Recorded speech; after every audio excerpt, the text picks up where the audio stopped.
Hello community, welcome back to another episode of Fast. Today, I'll be talking about future bounds, requested by Half the Muir. Make sure to check out their cool stuff. Here is a quick preview.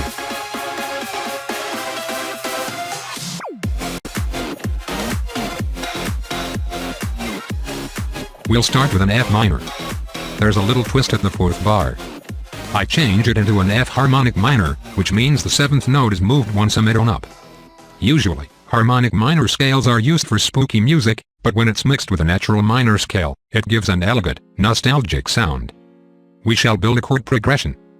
As usual, use 4 simple chords and inverse them so they sound natural together. Make a simple melody. In future bounds, it tends to have 8th and 16th notes, quote, unquote. Anything longer than those would be considered a waste of grooviness. I made it up by the way.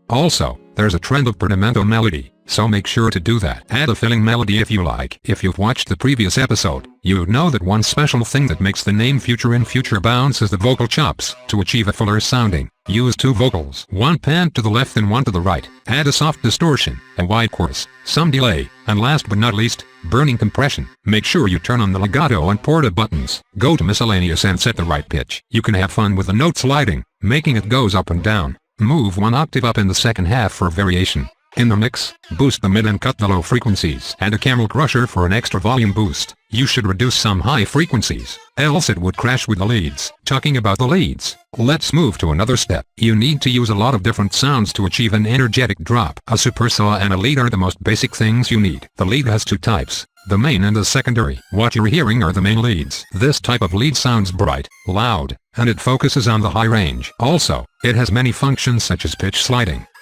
In the second half, like the vocal chops, move 1 octave up so it sounds more powerful. In the mix, likewise as for the vocal chops, but this time, boost some mid-high frequencies. If the leads sound too bright or have too much white noise, don't hesitate to lower some high frequencies. You can add a plugin called Multiply. It's chorus, but better. It adds depth to your leads, making them sound wider. Onto to the secondary leads. I call them leads, but they're actually called plucks. Opposed to the main lead, secondary, or supporting lead is less bright and focuses on the mid-range. For the mix, it's similar to the main lead, with some minor tweaks in EQ.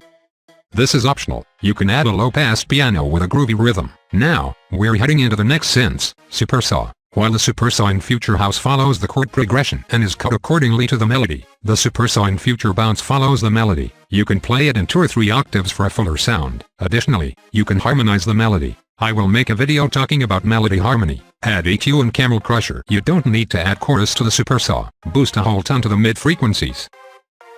Route everything that we have discussed earlier to a channel. This step can be considered a mastering for the synths. Once again, cut the low frequencies. We want to make sure it sounds nice and clean. Add a touch of reverb and a maximus. Now, onto the most important element in an EDM track, the bass. Quote, unquote. You can't consider yourself a producer if your track doesn't have a bass. I made it up by the way.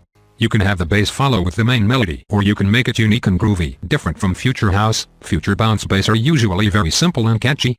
Do you remember that you need to layer the leads? The same goes for the bass. You should have a sub, a low, and a mid bass. Firstly, the low bass. This is pretty much self-explanatory. As always, keep it simple. Use only presets that you feel like they are unique. More presets do not mean better quality. Make sure to boost a lot of bass and some high frequencies. We want them to sound brighter. This is the mid bass that you're hearing. It is growly, almost like a dubstep growl, but instead of going wow wow wow, it goes ee-ee-ee-ah. Never forget the note sliding. You should boost some frequencies that it's lacking, such as the mid and the high frequencies. Add a blood overdrive for extra flavor. Make sure to low pass it as well. As for the sub, you can keep it as it is, or mildly distort it for some thickness.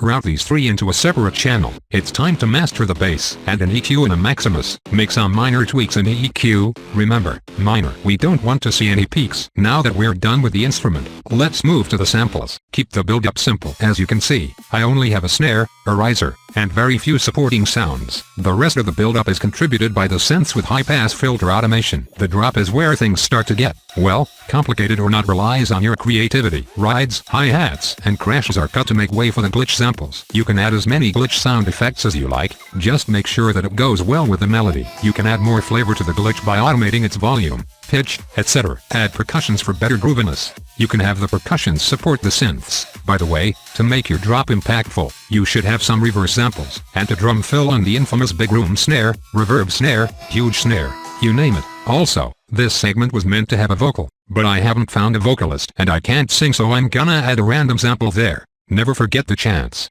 You can cut the white noise accordingly to the bass pattern. It can make the drop sound brighter. Remember the filling melody that I mentioned at the start? It's time to use it. Use different presets so it sounds unique. You can route this into a new mixing channel. In my case, my CPU doesn't allow me to use that many. Add a simple arpeggio that follows the chord progression. It's high time for a pro tip. Remember I said something about making way for the glitch samples? I meant it literally. To achieve a cleaner sound, you need to cut the synth's reverb as the glitch comes in. Listen to this. The left side is without the cut, the right side is with the cut.